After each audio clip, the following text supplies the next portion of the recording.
Não sei por que às vezes fico desanimada. Por mais que eu faça, estou desestimulada. Preciso de alimento para a mente e pro meu coração. Alguns amigos já tinham até me falado. O núcleo de dança estava aqui do meu lado.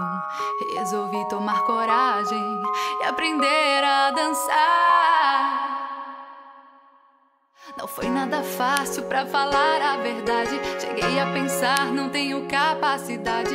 Pontualidade, disciplina e muita dedicação. Eu dançava mal e ninguém me dava bola. Me sentia mal, quero desistir. Mas os professores da escola diziam vai conseguir.